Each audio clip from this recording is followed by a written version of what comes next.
Hello everybody, welcome back. My name is Daniel Gormally. Welcome back to my channel. So today I want to talk a little bit about the English Championships. Just played the English Championships. And I've scored 5 out of 7. So I won in round 1, I took a bye in round 2. So the English Championships is in Kenilworth, which is a sort of town in the Midlands. So to get there, I had to take the train to Birmingham, and then I took the train from Birmingham to Coventry, and then changed at Coventry. Coventry, I'll be honest, is not a nice town. I don't like Coventry. I mean, no disrespect to anyone who lives in Coventry, but it's not a very pretty place. It's not a very attractive town in my opinion. It often scores quite badly in worse towns. There's this famous book called Crap Towns. I think Coventry, sort of places like that. But then you go to Kenilworth, it's complete contrast. It's like a sort of idyllic. Obviously, because people are more middle class, right? They've got more money to spend, so a lot of it comes down to how much money you have. Unfortunately in life. There's not a lot of investment in Coventry. Coventry, obviously, there's nice parts about Coventry, don't get me wrong. Obviously, it's got the famous cathedral that was bombed during the Second World War, all this kind of stuff. I think it was designed by Basil Spence. Interesting part of the world. But so round 1, I played a guy who a little bit inexperienced. I managed to win that game. Round 2, I took a bye so I could watch the England game, but then I found I didn't even watch it really. I didn't even watch that much of it. I was going to watch it in a bar, but I ended up watching a little bit of it in the hotel room. England didn't play well. We were playing against Denmark. It was a 1-1 draw. It wasn't a very good performance. Then in round 3, I think I won. I was on 2.5 out of 3. In round 4, I won again, so I was doing well. I was on 3.5 out of 4. I think in round 4 I won with black, right? Or maybe no, I had a double white. I played good players actually. Played a guy called Terry Finlay in round 4. Pretty talented player actually. Doesn't know a huge amount of theory and still getting good results. So he's obviously got a lot of potential. Round 2 as well. The guy I played seemed to be quite good. He was better in that game. I think we'll look at all these games at some point during these video broadcasts. But in round 4, round 5, I lost to Michael Adams. I played quite poorly in that game. I was pretty disappointed. But then again, Michael Adams can make you look poor, but I was just far too nervous in that game. And I didn't play to my best. I was very disappointed with my performance. Round 6, I managed to win against another very promising player in Frankie Berlusconi. And in round 7, I played against Jonah Winnow. So we're going to have a look at that game. It's quite interesting because so after e4, I decided to play the move knight c6. Not really on a whim, I actually decided before the game I was going to play that. I never played it in a classical game, but I played it loads of blitz. I don't have a very good score with this move. But Tony Miles used to play it, and it was a Tony Miles trophy. And I thought, well, I'm out of running to win the tournament. So I might as well play something, this is sort of a homage to Tony Miles, because Tony Miles was the first English GM. He was a really legendary British player. He had lots of great battles in the sort of 1970s and 1980s with some of the best players in the world, like Garry Kasparov, Jan Timman, Anatoly Karpov, and players of that ilk, Victor Korchnoi and so on. And I think he famously won a Tilburg tournament with a bad back where he had to sort of lie on a bed. But he's kind of a maverick. I mean, Tony Miles was like a typical example of a lone wolf chess player, right? He didn't really care what other people thought about him. He was really just do his own thing in life, which is a great attitude to have. Unfortunately, he died of diabetes-related complications. I think he died of some kind of heart attack, which was related to having diabetes. That was quite sad. He died quite young, actually. I think he was only late 40s. Don't think he really managed his diabetes very well, from what I've heard. And he was going to get picked up to go to a local league match. He was living in Birmingham at the time in a flat, and he didn't reply, and then they found his body.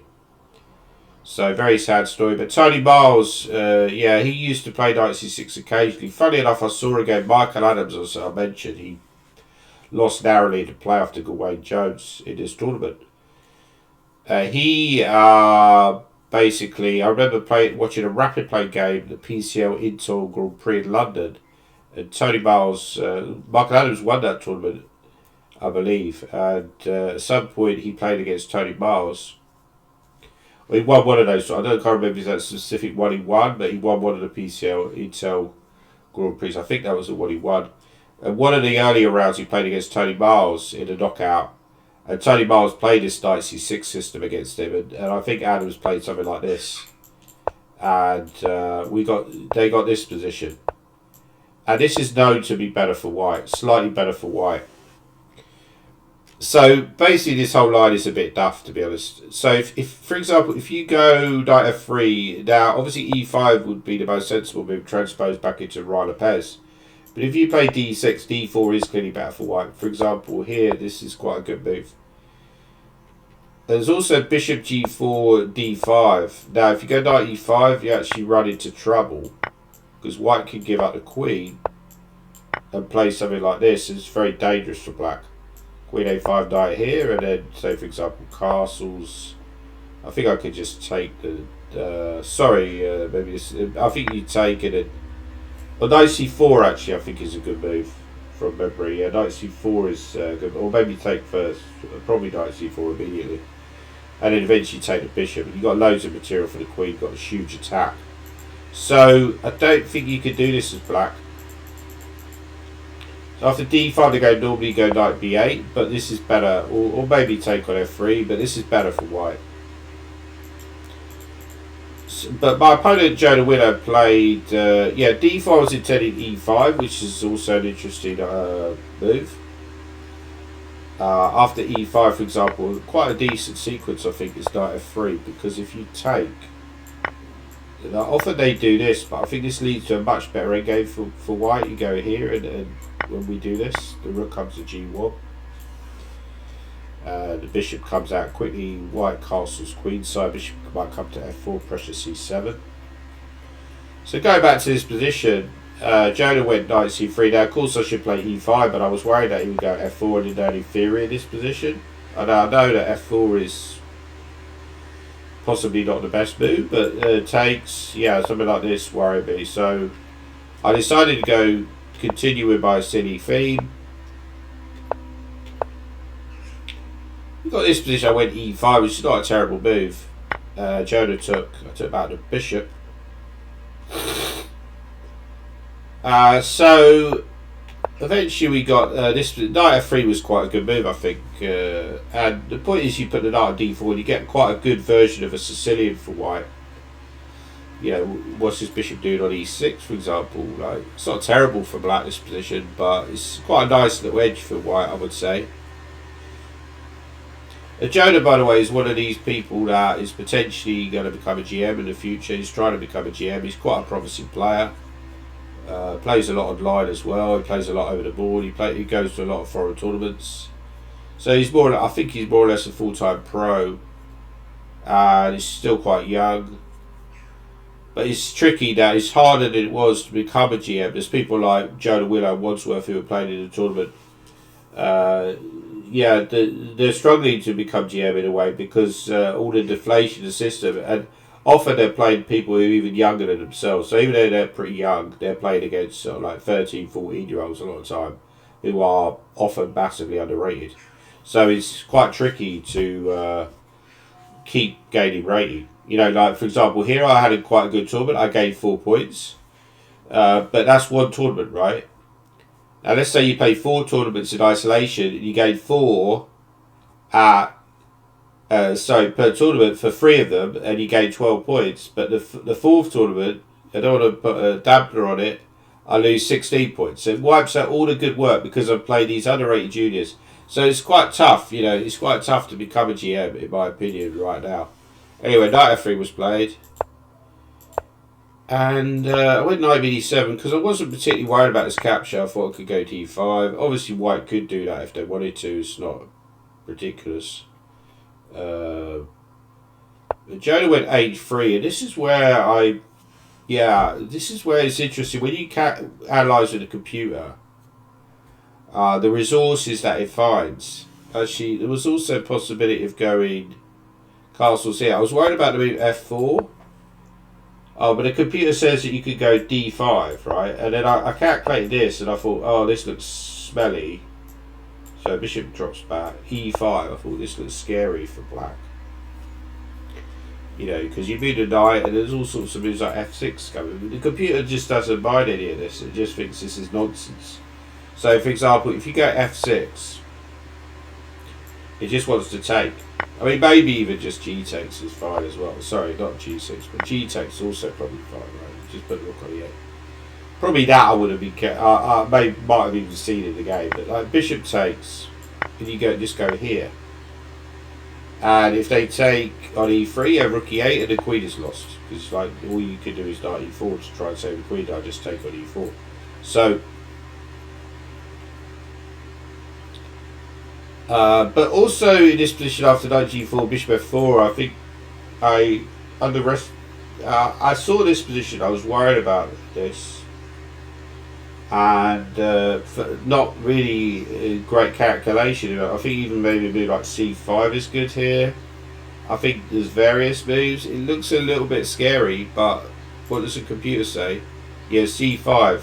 It's messy, but it's quite good for black. So I was worried about stuff I shouldn't have been worried about. And it's interesting. Obviously, you don't have to go f4 there. You could play like f3 is a more sensible move. For example, white's slightly better.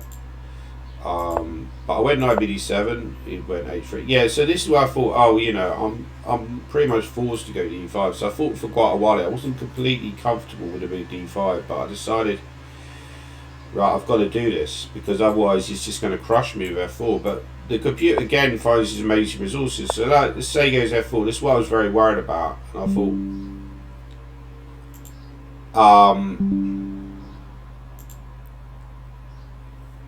if I go knight c5, he could go maybe knight takes e6 or bishop d3. But again, I think the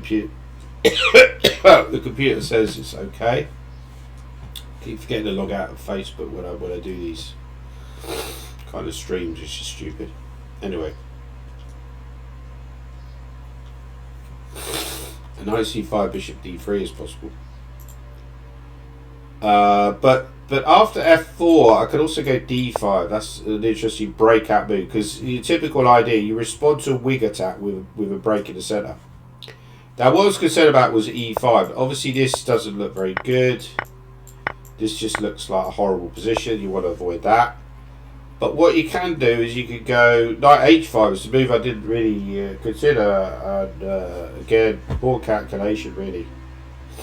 I feel like the fact I gained 4 points in this tournament is a very good sign because I haven't really played a proper tournament since Alicante, which was a few months ago. I haven't played any tournaments, I don't think. And to come and play so well and gain points is very encouraging because I normally play a lot better after a tournament. In my next tournament, like my second or third tournament back, I tend to play much better. So it's very encouraging for the tournaments I got coming up that I was able to play so well. So that's a good sign because I think maybe in the future I would have played this knight h5 idea, and then for example if they go here. So again, this looks crushing, right? But apparently it's not. For example, you can go check. I must admit, even now, this doesn't look that obvious why. I think you could just take. And then, if you take, you just take back, and then suddenly this is zooming in. The computer just sees all this and just like, well, this is nonsense for white. But what happens if they go king d1 and try and win the bishop?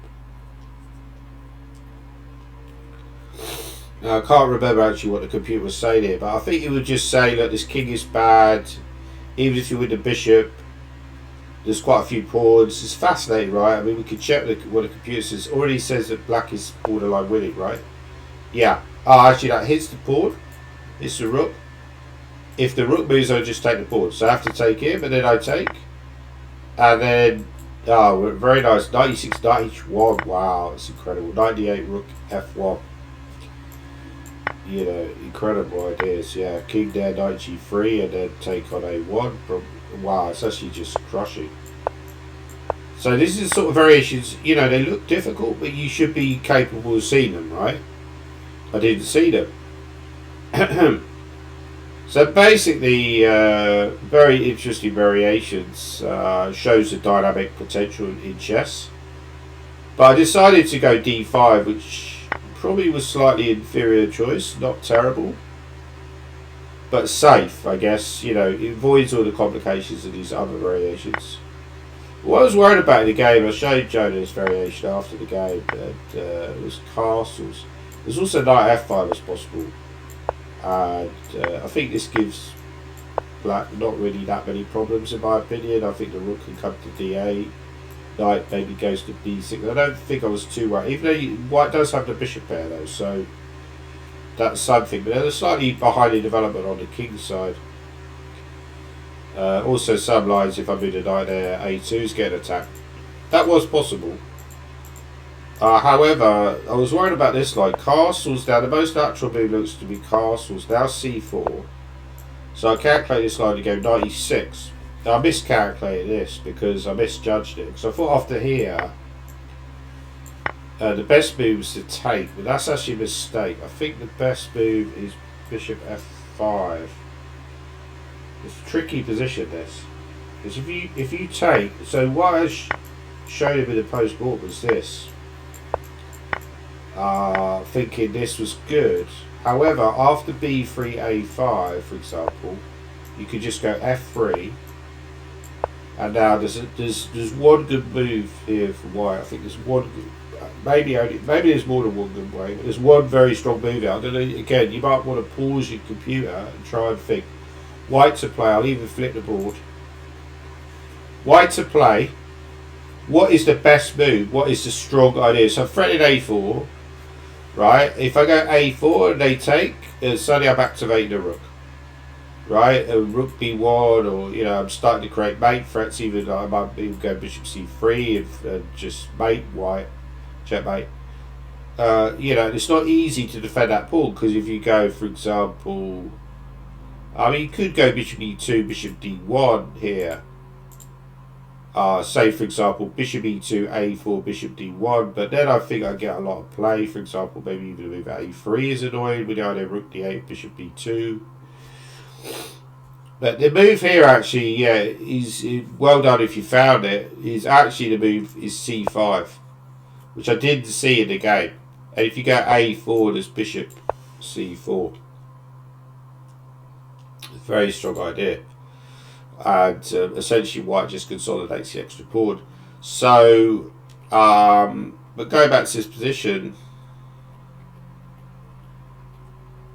after bishop e4, 96 takes, this is all pretty much false, bishop f5. Yeah, also if I do this, they don't even have to take this pawn straight away. I think they could do maybe something else as well, which is also quite strong. But this is the simplest line anyway, rook b7. I think maybe f3 first is also maybe just transposing or something. But yeah, bishop f5 is a move. Now I can't quite work out why that's supposed to be good. I mean, why isn't g4 just good, for example?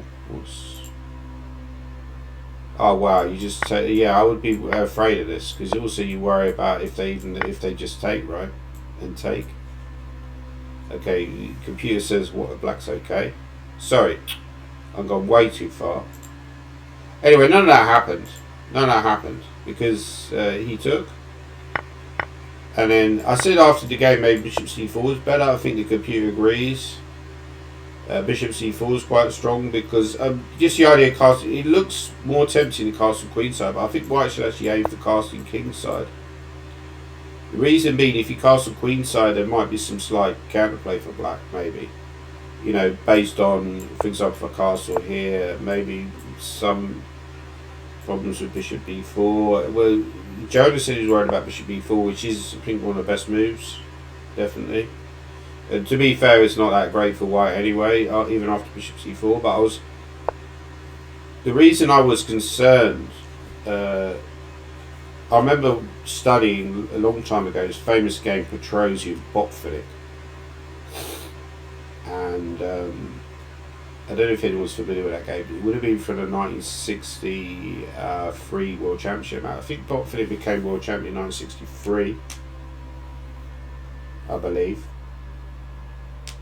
And he defended it in 66 against Boris Spassky, then lost it in 69 to Boris Spassky. Boris Spassky is the only player from that era who's still alive.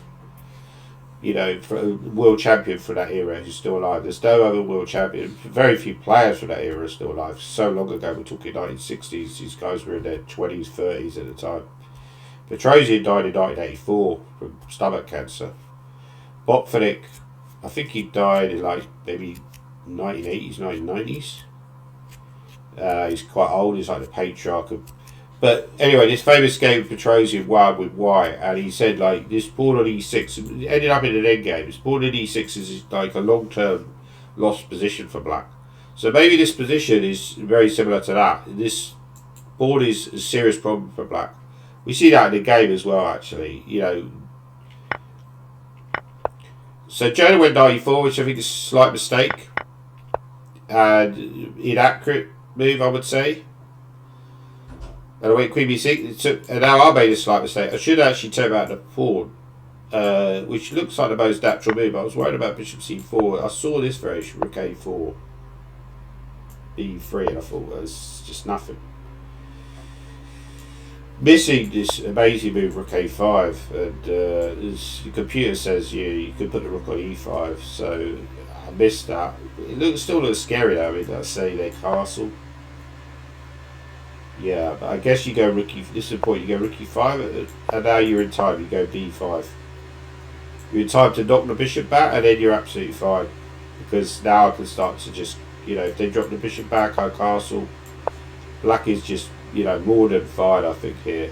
Knight will come to f6 probably. Maybe not c5 because e6 becomes weak. But yeah, black is fine. But I took with the knight, which wasn't terrible, but just inaccurate. And now I'm still suffering. And again, maybe I could have got knight d5 castle queenside, but I decided to castle. Sorry if this video is a bit long, by the way, of one game. You know, a lot of people complain. I think the problem with YouTube is very. I should do quicker videos really because yeah, when you check the analytics, a normal video is like the normal viewing time for a video is 10 minutes, right? The average viewing time, people just log off because you haven't got enough time in the day to spend like 40 minutes watching a Gormani game, right? But I found it was quite an interesting game. So yeah, I mean, there was other stuff. I was worried about stuff like g3, h4, for example. I was worried. I was, yeah, very understandably. Jonah tries to keep the rooks on because he feels like he can gain an attack. Maybe go a4, a5. I probably should have gone G. I was very tempted to just go G6 here and say, yeah, what are you doing? Rook D8 is kind of slightly inaccurate again. Because I was reading this book by Magnus Carlsen and David Howe called Grindknight, a Grandmaster. At some point they're talking about improving pawn moves. And Magnus said he learnt that from Boris Gelfand, how important it is to make improving pawn moves. And G6 is like an improving pawn move, right? But I went Rook D8. It's not a huge difference. I mean, pretty much everything you play here is going to lead to more or less the same evaluation. That is equal, or very close to equal. White has a tiny edge. But it should be nullified by accurate play. Yeah, but this is a very interesting moment. This is where maybe if I was more confident in the endgame, I could have nailed down a draw here. And I was really thinking, you know, what should I do here? You know, I'm not worried, by the way, I'm not worried about this move because I could even go here and the knight becomes trapped. And so he can't really take the pawn. Also, this is also possible. But Jonah went b3, so I understood his idea is to go c4 and sort of trap the knight. He could also have gone c3, but I don't really realistically think this is enough for White, I mean, even maybe knight d5 at some moment, maybe not immediately, to f6 would be a draw. It's interesting. It's not as drawish as you think. I mean, there's still, you know, if you're playing against a David Howe again or a Magnus Carlsen here, no disrespect to Jonah, probably doesn't have that reputation as like an endgame wizard like they have, but he's still a very strong player. Well, Jonathan Rowson, I remember being tormented by Jonathan Rowson in a very similar kind of position once. He'd love the structure here, Jonathan, with a knight on e4 and a pawn on e5. But b3 was, but Jonah was still. I still felt the pressure here. I still felt really uncomfortable. You know, b3 was a good move. So this is why I was wondering about knight d5, and the point is that after here, for example, you play me like b5, and you do this because it more or less forces the knight to capture. Because otherwise, the knight a2 is hanging with check. The knight can drop back to c3, so more or less forces him to take, and then we get this position. Now, I was trying to calculate this position of the game, and I wasn't totally certain that this was a dead draw. You know, for example, he can try and run his king up, but the computer says that this is pretty much a draw. Like, for example, when he runs, one plan he can do is, I'll just show you, like, for example, let's say he goes here. Maybe put a bishop here. Probably, I'm not sure if I go, this is what I wasn't sure about, whether I go h6. The thing is, I thought I'm also worse on, part of the reason I rejected this line, I thought I'm also slightly worse on the king side. He's got a slightly better position on the king side. But I don't think that's really that relevant. I'll go h6, for example. So, when you're trying to, oh, fuck's sakes. Yeah, so that was this line, right? When you're trying to defend an opposite colour bishop's ending, it's often a good idea to play a defensive pawn move. So the g6 is more natural. You want to keep the pawn on the square of your own bishop, but you know, potentially that whole king side is weakness. So I think I probably would have gone to h6. So let's say he does all this, and I just pass. Like now he's threatening maybe a3. So I'm going to move the bishop again. Now the question is, like, how does he win? Because, like, I go here, it still looks scary though, I must admit. You know, like, I think practically it looks scary. Like, if he goes here, what I missed was I could just put the king on c5. So you got to calculate all this from, like, way back, and just something like this, and he's actually trapped now. I mean, he's not losing, of course, but it's just like he can't now make any progress. So I missed that, for example. I mean, probably even just taking is also going to be a draw, right? Because there's not enough pawns left. Now, if he goes, for example, if he goes here, obviously you have to go here, but I don't think White can win this. It's basically just not got enough resources to win the game. But he could play me like here, maybe trying to come in this way. But again, you could just pass it. You could just move the bishop, because if he tries doing this, you go here, and he can't make any progress. He can't move the king around. So if you go, for example, you went here and you just passed, there are ways to lose this. Something like this could start getting nasty. I mean, probably even this is a draw, right? Yeah, you can. Let's say you let the king to d6. Even this is drawn. You could just do this. But now it's starting to say, yeah, this is dangerous now. So, you know, it's understandable in a way I rejected this, because you effectively, but I think this is a much simpler draw than in the game. You know, in a maybe not objectively any better, but I think from a practical sense, it's probably a much simpler draw. Because in the game, I was really, another move that I could have played here was just g6. I should have just gone g6. I was worried about c5 for no good reason. I should have just got g6. The point is, I go h5, knight d7 like in the game, and I get knight c5, and I'm absolutely fine. I went king e8. So with a plan to go knight d7. So now, if he allows me to go knight c5, the game is just pretty much dead. It's going to be a draw.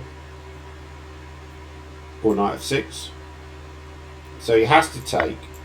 But now we get this endgame, which is real serious suffering for black.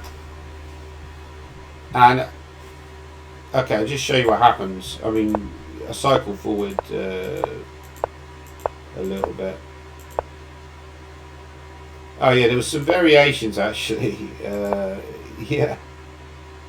King G3 I went here. There was some variations with H4 which were fascinating actually. After H4 I think I was just going to go H5.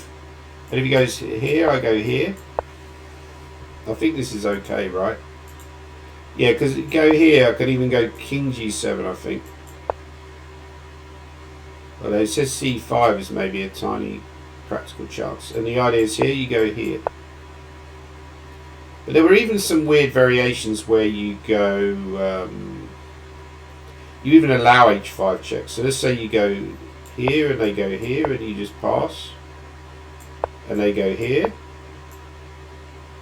But like B5 is a good move, yeah. And then knight takes, say for example. Oh no, hang on, maybe he goes, puts pawn F3 first, right?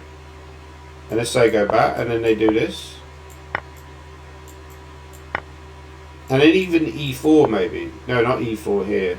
I don't know, there was some, maybe it's actually put the bishop on D6, right? I can't remember the variations I was looking at, but... yeah, knight G3. There's even stuff where he can win this pawn. Let's say I win E4. But... it actually becomes quite dangerous for white actually, because the king starts marching in and munching these pawns. So you imagine a scenario where he's won the bishop, he's won the pawn, but wiped out both his G and E pawns, and his king is like way far away, and I'd very quickly run in and start gobbling up these pawns. So that's one possible variation.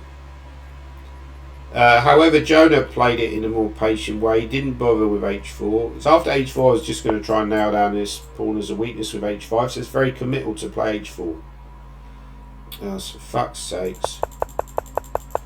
Okay, it's just cycle forward, right? We'll get towards the end of the game. I don't know why it keeps getting funny with us. Yeah, so basically...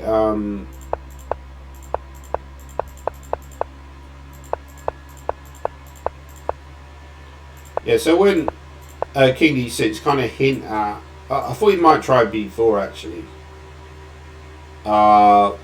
Fucking hell. Why does it keep doing that?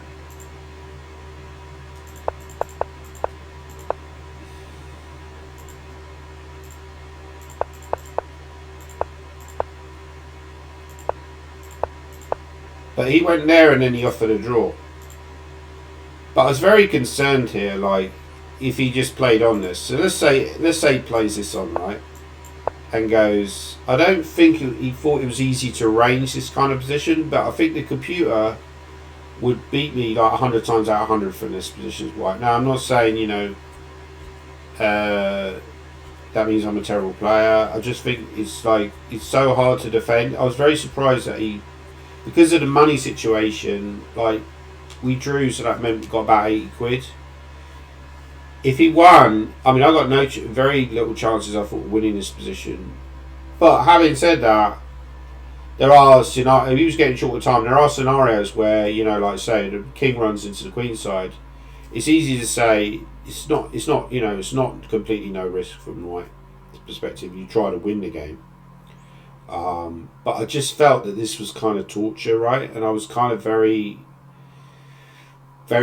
relieved when he offered a draw. I just felt very uncomfortable here. So let's say, okay, the computer says this is dead draw, right? But let's say he goes. It's true. It's not easy to arrange. What you should do is try and put the king on E4. This is the plan to make progress, and the knight on D3. So let's say he starts with F3. Well, okay, what's my specific moves? Let's say go here. And now he goes knight C3. And again, let's say I pass. Now he puts the king on E4, right? I mean, it's still, even this position, a draw. But it's real torture. Let's say I put the bishop on f2, for example. Now he goes. F4 is nothing, but he goes knight. It's true, it's not easy. He goes knight e2. So now the threat is knight c1 to d3, right? Let's say I pass again. Now knight c1. Okay, I mean, to be fair, I played suboptimal moves from black. I'm not sure I would have played this badly in the game. But just to show you, this is very dangerous, right? Let's say now I go here, here, here, here, here. Yeah, I think this is quite dangerous. This position. Objectively, again, if the computer was playing black, it would always hold this position. But I'm not a computer. I'm going to make mistakes, right? I'm going to make slight mistakes. Practically, this is really risk-free for white. You're even stopping this king marching c4 with a knight on d3. But how do you make progress? Now you have to do something, I guess. f4 doesn't really do anything. So the plan is either to go h4, h5, or maybe also c5 is an option. But I think b4 is probably the most likely move here, right? Yes, it's starting to creep up a little bit. Say, for example, h4, a6.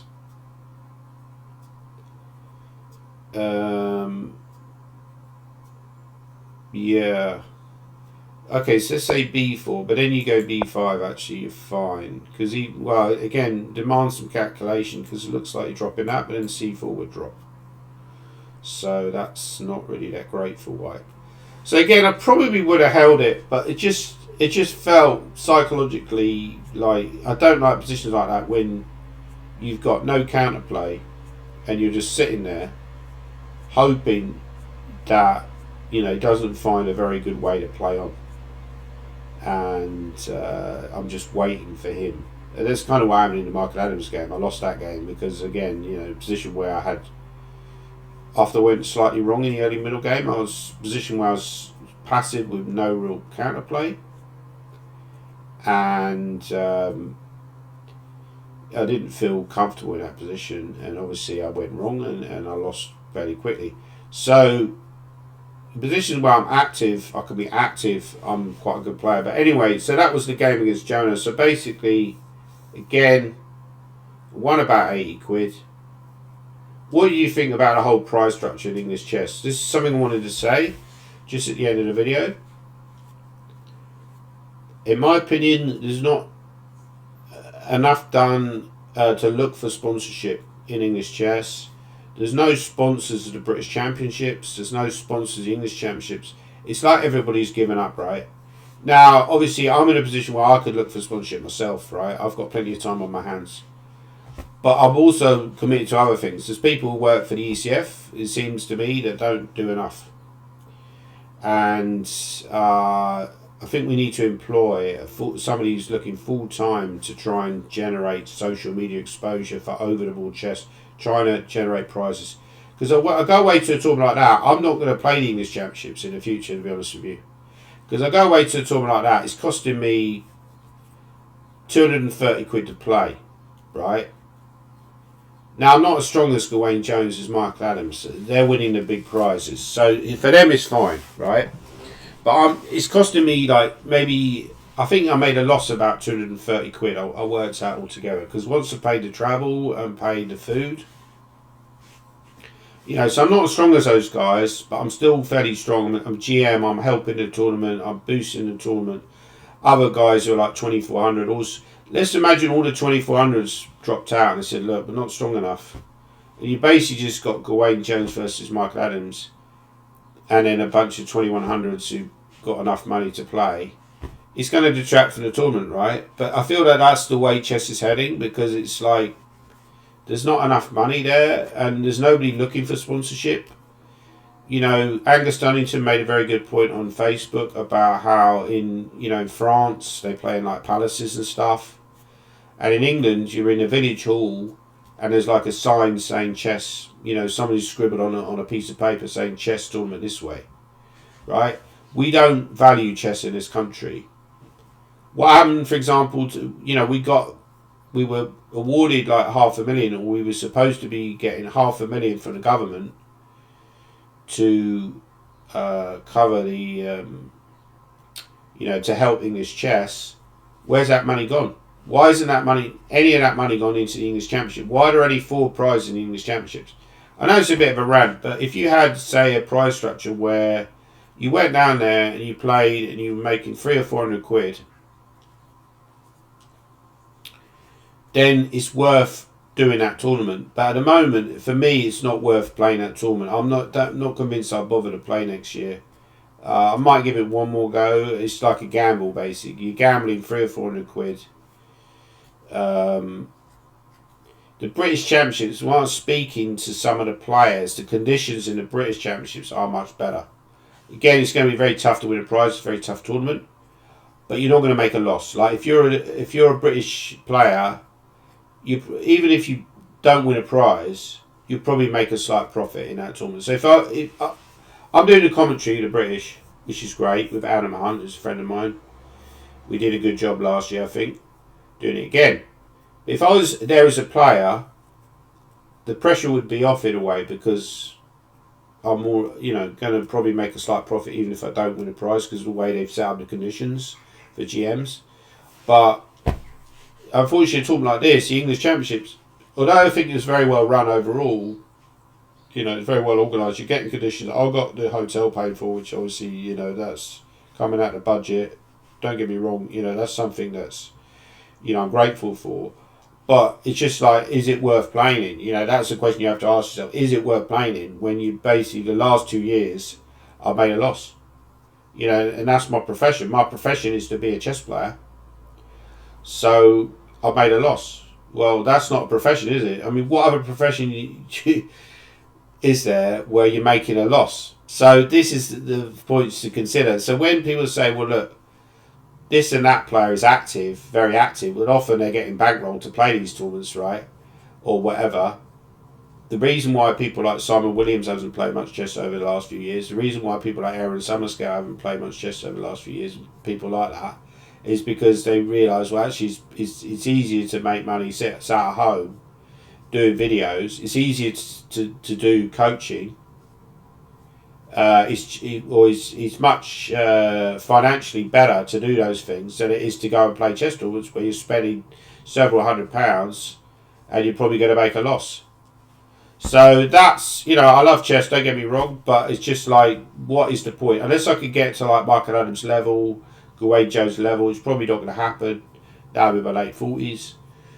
I'm always going to be like, an also-ran, and that's kind of depressing. But anyway, overall, a good tournament. Gave 4 points. Let me know what you think below. Do you think that English chess is dying? Do you think that it needs an injection of money or so on? I'll be interested to hear your thoughts.